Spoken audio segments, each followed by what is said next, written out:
Welcome everyone to another episode of the Shaman's Way podcast. As always, this episode comes from the teachings of our amazing friend and shaman in residence, Cricket. We hope you're enjoying these podcasts as much as we enjoy making them, and I'd like to take just a moment to ask you if you would please leave us a rating and a comment in iTunes or whichever podcast player you're listening to us from. Giving us a rating and sharing this podcast with others is the biggest way you can tell us that you like our show. Now, without further ado, on with the episode.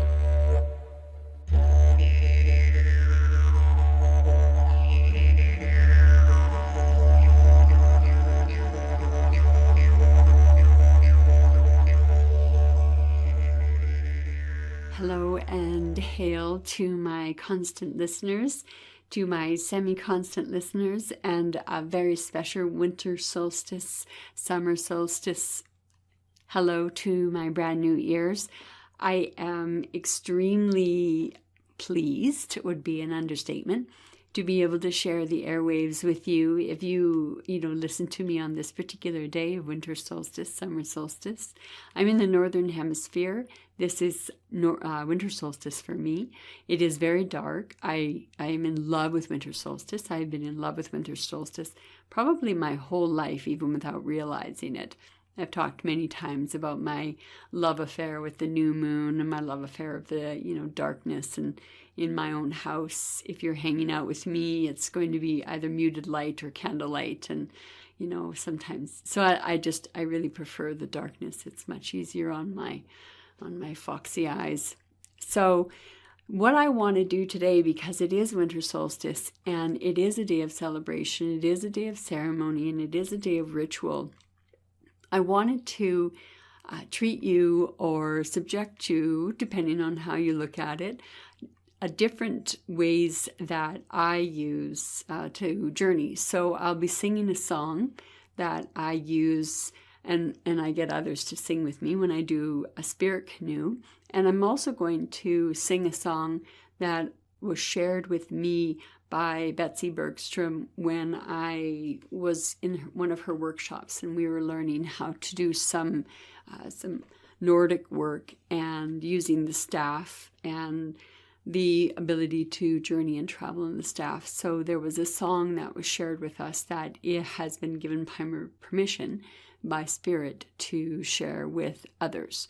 So what I'd like to do is just begin by explaining to you, what do I mean by a spirit canoe? If you were to look it up on the internet, you would find various articles on it. And I ran across it when I first read Michael Harner's The Way of the Shaman. And I ran across it in Archaic Techniques of Ecstasy as well. There are references as well as carvings, as well as rock paintings, which depict a canoe in which the spirit of the shaman travels from one land to the other land. And it is usually the coastal tribes who have this. So the Tlingit, the BC West Coast, as well as the Alaskan coast and some of the islands in between. I know it's also used in different Polynesian cultures and countries, but I can't for the life of me remember specifically which ones. However, if you are a diligent searcher, I am sure you will find references. If I have found them, you can find them. So what the intention of a spirit canoe, normally it is intended for one person. So the entire ceremony is intended for one person. The way that I was introduced to the spirit canoe was as a means of bringing back something that I had lost, which was very dear to me. And I didn't know anything about spirit canoes. So at that point in time, I started to look up and try to find out, in Michael Harner's book and in the fledgling internet in those days, I found some articles and then some references in books. What I'm getting at, as opposed to just boring you with words, is that my ability or my wish to understand what a spirit canoe was, it was very important for me to try to draw what the spirit canoe was from not only the Foundation for Shamanic Studies, but also to find out from other cultures what the spirit canoe was. Generally, it is a ceremony which is utilized for the health of one patient and the shaman. And in some cultures, they would use a canoe, and if a canoe wasn't present, then the humans would form a canoe and would journey into the land beyond, whatever the land was that is part of their cosmology and their mythology, and do whatever healing practice was needed to be do within that, within that culture. And then the canoe in and of itself is a transformational vehicle. It is a vehicle which takes us from one space to another space. This you all understand. So that was all well and good, but then I thought, I really need to crickify this, because that's just kind of what I do. And I don't find that it changed the relationship for me with the drum in some respects, or with the canoe. What it, however, did do was it changed my relationship to being the only person doing journey work to being an entire canoe of people doing journey work, which is very interesting. So the tricky part of it is the forward motion of the canoe can only be produced by humans who are paddling the canoe. Throughout the years, I have used various techniques to get people to row the canoe. I would have strong drummers, so I would have myself in the center of the canoe, and then I would have drummers in the back and in the front of the canoe, and if there was enough space, I would have 2 drummers on the side of the canoe. But as long as I had drums that were pulling and pushing from behind, that was very important for me, to have that energy surrounding the people in the canoe. How do I make a spirit canoe? I make a spirit canoe by outlining what the canoe would look like. The last canoe that I built, I used skulls that I have collected, animal skulls that I have collected, and it was animal skull with a white shell, animal skull, white shell. And I left a part of the boat open, which I closed with my staff as a way for people to move in and out of the spirit canoe. It was a small room, and so there wasn't a lot of room, and really you have to improvise at times, which you all know.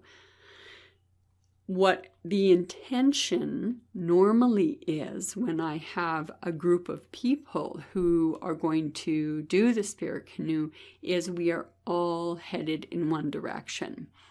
The particular canoes that I've done through the years, we've done quite a few for the winter solstice, which is why I'm sharing this with you.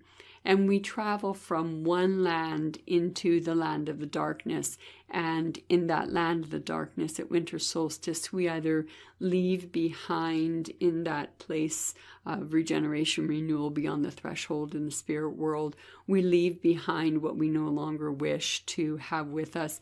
This year, I'm taking the humans who are celebrating solstice with me forward into a place where we uncover something and bring something back for us. So we're actually uncovering what trips us off. You know, how many times do you make resolve and then you feel as a failure in that resolve? So we're journeying into another land, into the land of darkness, in order to retrieve pieces back. So spirit canoes are used in a number of different ways. And I believe in the intensity of it. One of the reasons that gives me such faith, hope, and love for the particular spirit canoe ritual is the feedback. The feedback from the individuals who are on the canoe are generally very cohesive. The cohesiveness includes hearing water beside them. It also includes that feeling of dragging through the water, the actual paddle itself, the feeling of the boat rocking on the water. And this is reported by individuals who are all experiencing the same intention, the same journey, and they're all on the exact same boat. So we have multiple people reporting back So kinesthetic experiences, auditory experiences, smell experiences, sensations of movement, which is kinesthetic, but there's also that energetic movement. Also, what is very common is the feeling of the canoe butting up against the rocks. And as it butt up against the rocks, that gives the humans who are on the boat the opportunity to metaphorically or shamanically, in that altered state of consciousness, go off the boat and do the spirit work that they are asked to do. And then what happens is they return to the boat. What happens as a drummer, and myself, who really is, I find myself to be, the steward of the boat, the caretaker of the souls on the boat, and I watch as much as I can and tap into the spiritual experiences of the individuals so that I know where they are, whether they're still on shore or whether they're back in the boat. So all of that is well and good, but I didn't continue to tell you what I do in order to create the boat. And I didn't forget, I just went off on a tangent, as you all know, because that's just what I do. So I have built the canoe, the back of the canoe and the sides of the canoe, and coming out to the prow or to the front of the canoe. If I have a large group and I know that there are a number of people who are differently abled, have arthritis, various other things, you know where I'm going with this, I do not mind at all people bringing in chairs. I have learned over the years that in order to fully engage with being a rower, you must have something in your hand to row. What tends to happen to us as we enter altered states of consciousness is that we do not have as much engagement with the world that we are physically involved in. So we forget about rowing. And what happens as a person who is singing and drumming the boat is I feel that slowness of the energy and then the kind of that chaos of the energy. In order to maintain and keep an energetic, cohesive canoe, it is imperative for people to participate in the actual function of the canoe, in the actual intention of the canoe, in the actual moment and motion and movement of the canoe. That's very essential to me. What I like also is to use a song. Song is another way of moving into trance. We've talked about that a number of times. And it is important to create song. It gives us a space to go. It gives us a rhythm to go. If the mind wanders, and let's be honest, most of us, especially in a world that is fast paced, and some of us don't spend a lot of time in meditation, our minds wander. That is just a matter of course.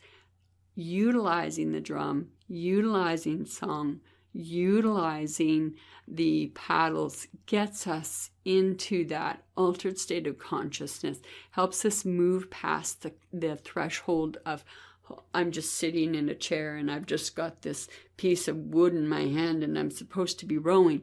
And the conscious mind, the critical mind, would say, this is stupid, fuck, this is so dumb that nothing's going to happen. And, that's fair. That's totally entitled for that person to think that. And then spirit shows up, and spirit holds that canoe, and spirit holds your voice, and spirit smacks you in the head and says, get out of the critical mind and get into the sacred mind. And then that's when the boat starts to move. So we've created the physical object. There are chairs, if chairs are necessary. And if it's a big boat and there are many people, there could be 2 or 3 rows, kind of like an airplane, right? So you have the aisle, the middle, and the window. So you have those 3, and then you have however many rows back. Be very careful not very careful, but be conscious of exactly how much space you're going to need. Is it 30 feet? Is it 25 feet? Is it 40 feet? How big does your canoe have to be based on the number of people you're there with? All of these things come into play. And so if you do it with a group intention, then the group continually moves with the intention of going, and the ability to journey when the body is doing a repetitive motion does occur. I know it doesn't occur for everyone, and I know some people get frustrated with spirit canoe because it isn't within their realm or way or whatever you want to call it to have that body movement as a part of the trance function. What I want to do as a gift with respect to the spirit canoe. So we've built a canoe. I've built it out of candles, I built it out of wood, I've built it out of skulls, I built it out of shells. And then what I do, without anybody ever being in it, is I enliven it. And if it's outside and I have a huge space, then I use my drum and I will sing to the canoe, and I will sing it to life. I will sing its purpose in. I will sing it alive. You might use your rattle. You might use a dance. You might stomp your feet. You might use any combination of whatever creativity you feel that you can. And from there, that is the spiritual encasement or the spiritual beginning. I also will smudge the space before I start to build the canoe as a means of clearing it, as a means of connecting myself to the space, and as a means of connecting the space to me. Because again, we are constantly in relationship. Perceive, perceiver, the look, the lookee. So there are so many factors here involved. So we build this up. And some of you might be saying, oh, Cricket, that's really fucking complicated. And you know what? And it might be really complicated for you. And I know some of you are expert meditators and they're like, why would I go through all of that when I can just get there on my own? And I can't argue with that. But I find the community spirit, the community ritual, the community coming together, and it may only be three is a community, two is a community, coming together for the sole purpose of the same thing creates a very positive energy. I know you know that. I know I'm not telling you anything you don't already know. So what I'd like to do now is I would like to share with you what the song is that I use in most of my spirit canoes. And the song comes from a book called Circle of Song, and it's compiled by Kate Marks. It's still available on Amazon. There is even a CD of 16 of the songs that she has in the book. There's sheet music. So it is a really good book. Anyway, back to the story, back to the song. So this is the song that I use, and it is a bear song. So as you can imagine, for every bear ceremony I can remember, there's been some song or other. And in the last few years, this has been my ode to bear and the ode to the spirit canoe. So we always wake up our drum. We always roll our beater along with it. We say hello. It's like, saying hi to a friend instead of just walking up and slapping your friend. Same thing.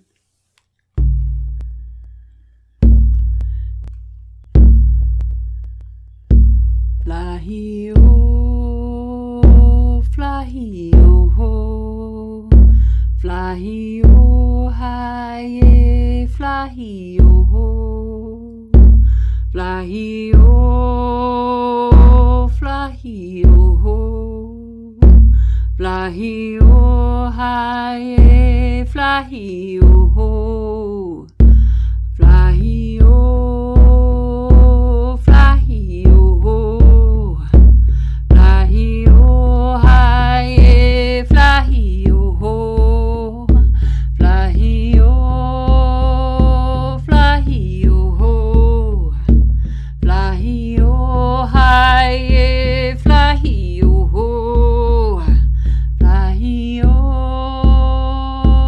Fly-hee-oh,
That is an example of one of the songs that I have used over the years.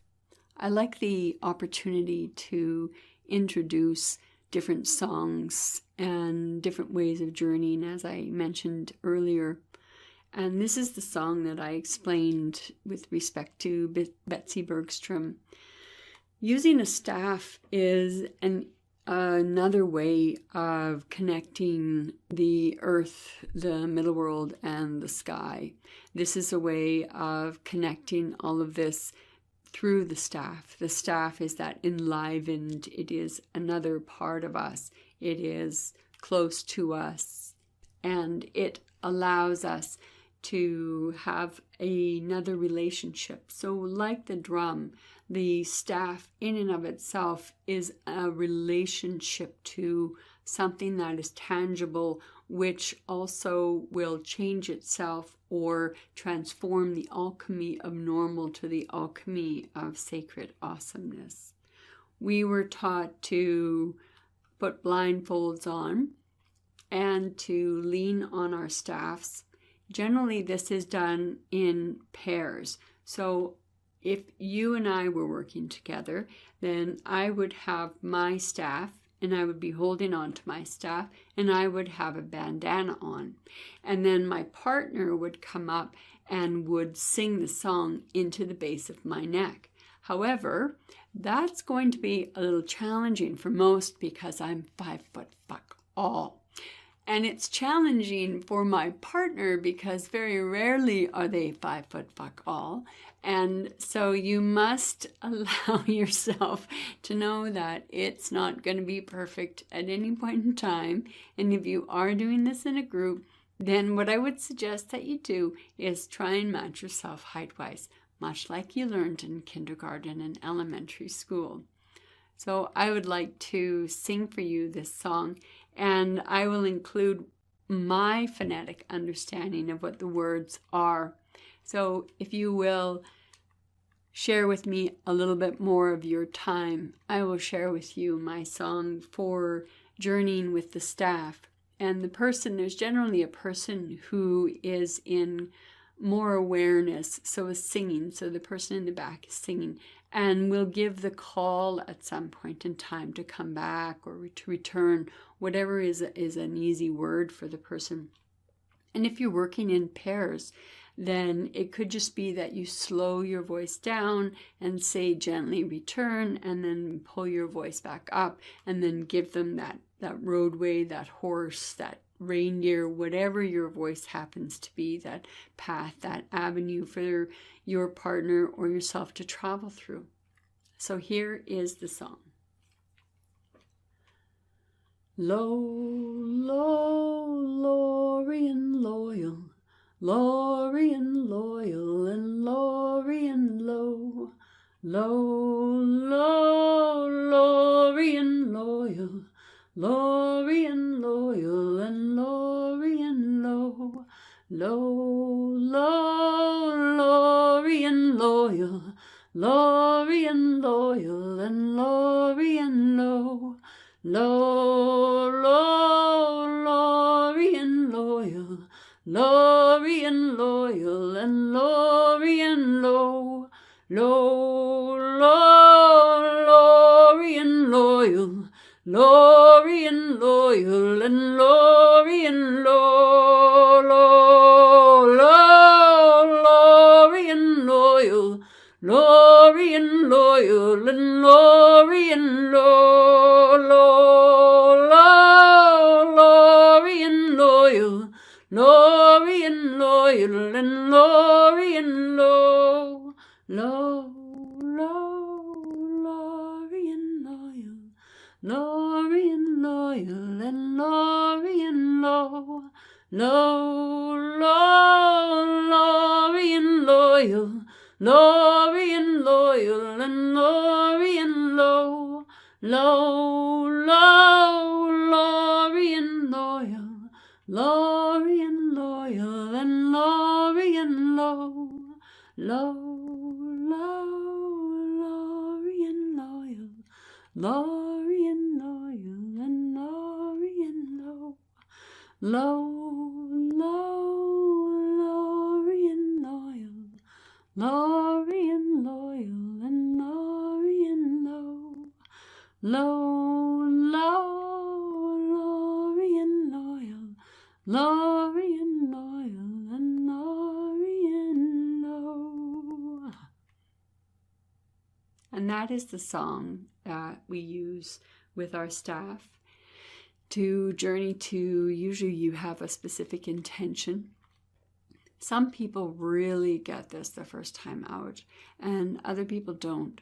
What I think is an indication for some that they have released themselves to the trance, if they are the one holding the staff, is the rocking and the motion between the body and the staff. I think that the moment or the movement helps to create, again, that bond or that relationship, and also that sense of security and safety, because the staff in and of itself is not going to let you fall. And I haven't ever seen anyone fall doing it anyway. However, one of the fears sometimes we have in groups is that I look silly, I sound silly, I can't sing, blah, blah, blah, blah. That's just all bullshit. That's just I feel that everyone has a voice. Everyone has the ability to hold a drum. Everyone has the ability to move past their comfort zone. If you had told me X number of years ago that I would sing in public and that I would love to sing with my drum or in relationship to spirit, I wouldn't have believed you. We've talked about this before when I did a podcast on songs and singing. The reason for that was I truly believed I had a horrible, horrible voice. It wasn't until I learned to be comfortable with expressing myself in a form that was foreign to me, as well as slightly uncomfortable, that I was given permission, per se, to be the person that I wish to be, or the person that I could be, and still sing. And then I found this amazing power in my body that crashes through my own comfort zones and my own barriers. And this is an amusing little anecdote, and those who know me might think, oh yeah, that is so Cricket. And those, my constant listeners who've never met me, you might even go, because you've listened to me often enough to go, oh yeah, that is so you, Cricket. But I cannot sing in a choir. I can't. I cannot keep my voice harmonized with others. I cannot sing along with others. I have to, this huge voice just comes out, and this huge voice just demands to be heard. I have no training, I have no schooling. Obviously, I have a very raw voice, but it's kind of fun. I find it amusing to myself that even my voice doesn't want to play with others. It's kind of like shamanism.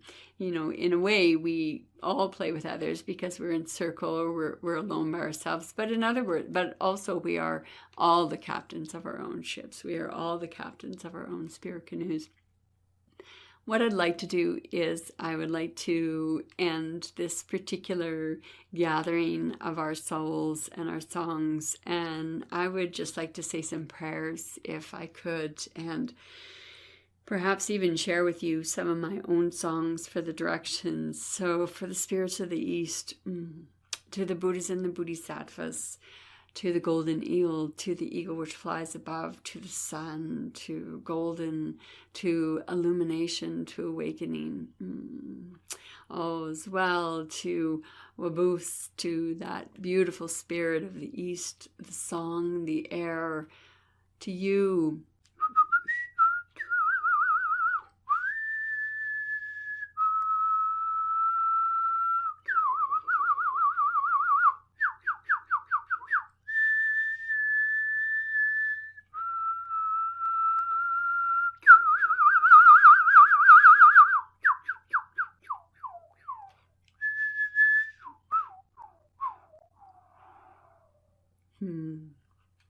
And to the spirit of the south, my great brother fire. To Shaw Denise, to the coyote and the mouse, To you, my brave warrior self, who also teaches me the humbleness of being able to laugh at myself.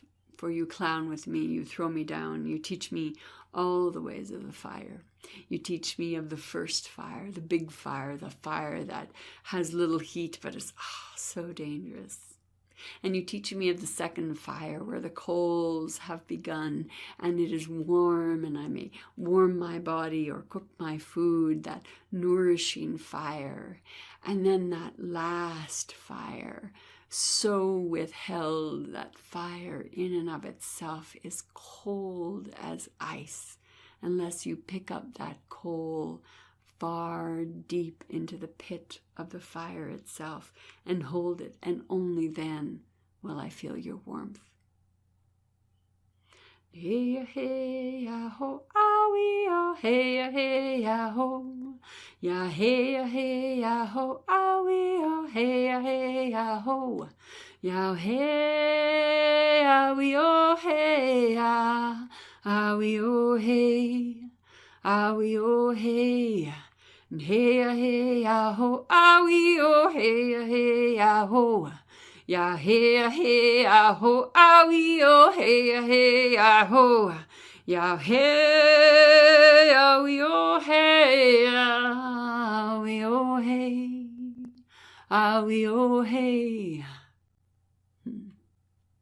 And to the spirit of the West, to Majikiwas, to the great unknown, to the colors of blue and of green and of all the spirits of the waters, to the playful self, to the mystical self, to all those beautiful beings of the unconscious and the conscious, to the great mothers and the grandmothers and the grandfathers of the great waves of the waters, from that tiny, tiny brook which runs into the tinier little streams, and the streams ever widening and ever growing and flowing so deep into the rivers, and the rivers flow harder and faster and deeper and pour so gently or roughly or wildly or high deep into the oceans, and the oceans be my emotions. Mother Mercy.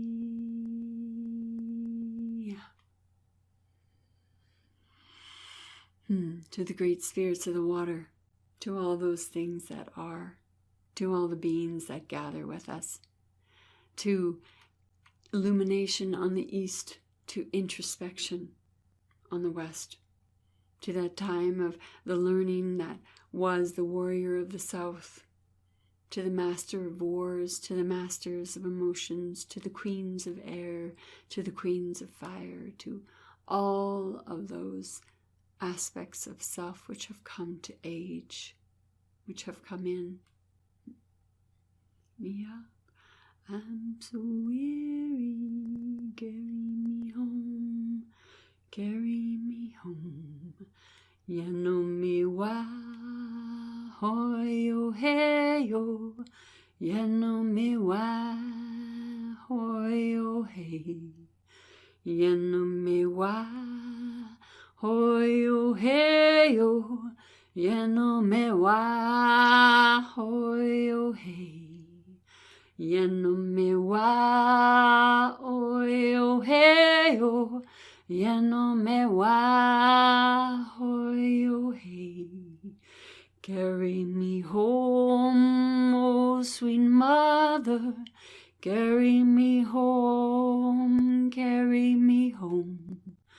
Pick me up, I'm so weary, carry me home, carry me home. Ya no me wa, hoi o hey o, ya no me wa, hoi o hey, ya no me wa, hoi o hey o.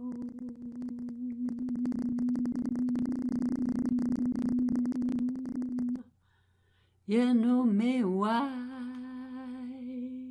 hoi o hey.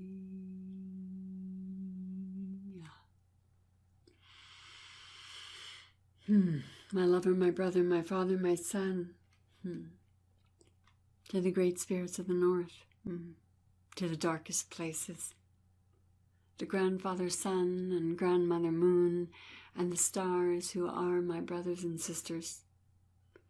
I ask that you take our wishes for this darkest night of the year, that you take our hopes on this darkest night of the year, that you embolden us to walk into the deepest shadows of self, that may we truly see the light that we are, or truly see where we come from, and no longer hide in shame for our roots, for our ancestors, for our descendants who come after us, and our grandmothers and grandfathers who came before us. To the great Waboon, to the great buffaloes, to the four-leggeds, to all the beings in all the directions, to the winged ones, the slithering ones, the water ones, the insects, the air, the ones beneath the earth, the ones who live above the earth, to the two-leggeds, to all the things, named and unnamed. Mother mercy, mother of grace, take me to your chosen place. Mother mercy, mother of grace, show me your sacred face. Hey now, hey now, now, hey. Now, now, now, hey. Now, now, now, hey.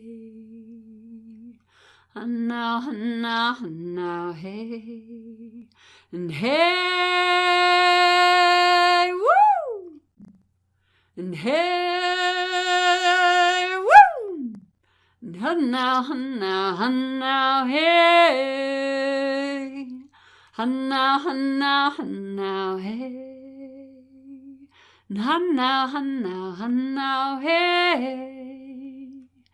Now, now, now, hey. To the grandmothers and the grandfathers in the worlds above, to the places and the gatekeepers of the worlds of the upper world, and the places where our teachers dwell, where the planets reside, where all things have wandered from there and back to here, and from here back to there, to the upper world, to the spirits that greet us and know us in that sacred time, that sacred place. May you gather us together as we travel amongst the dark stars, as we travel low into the underworld and the underbelly of all we are. May you hold us tight on this darkest night in the northern hemisphere, and for those even north of us who shall not see the light even until January. Know that the darkness, I hold you sacred, and know that the darkness holds you sacred, and wraps its wings covered in starlights around, and holds you in that lover's embrace. And on this night, this longest night, when the sun huddles close to his lover darkness, and she holds sun close, knowing full well that he will leave sooner and sooner and sooner. To the spirits of the upper world who know the long-held love stories between the light and darkness, between sun and not sun. To the spirits of the lower world, to the spirits of the Great Mother, to the great spirits that gather in this time, this place, and this space. Take care of us as we journey through the darkness of the year, through the darkness of our journeys, through the darkness of our travels. Give us light where we need light. Give us strength where we need strength. And let us see and feel and become our spirit kin. To the spirits of the lower world, to the Great Mother who is now sleeping. Her head gently rests upon those high, high mountains, and the snow covers her like the whitest blanket. And all tucked underneath that snow with the sleeping mother are the hibernating creatures, the bulbs of plants just waiting for the first spring long away, to all that which is nourished to be born on the coming of equinox, to all those things beneath us, to all those things that we too are beneath. May you hold us close. May you hear our prayers. May you hold our alchemy and transformation as sacred to you as we hold the sacred to us. And to the spirits in the middle world, to those dark spirits that wander around us, to the ancestors who wander in and out of our dreams, our hearts, and even our walls and living rooms, to the seen and the unseen in this place, this time, in this space, to the middle world, to the land of spirit, to your spirit, to my spirit. I ask that you look upon the eyes and whisper into the ears and blow love into the hearts of each ear that is receiving these words, these prayers, as they sit with us and hold sacred this time, this place, and this space. To all the spirits seen and unseen, to all those we know and all those we know not, we thank you for coming to this time, this place, and this space. These are my prayers to the constant listeners, to the semi-constant listeners, and also to those who have never heard my voice before. May the spirits hold us all close. May they whisper words of hope, encouragement, joy, whatever your heart and soul need to hear. Our prayers, our collective prayers, are that each one of us see, feel, hear, and experience what is meant for us. These are my prayers. Hi.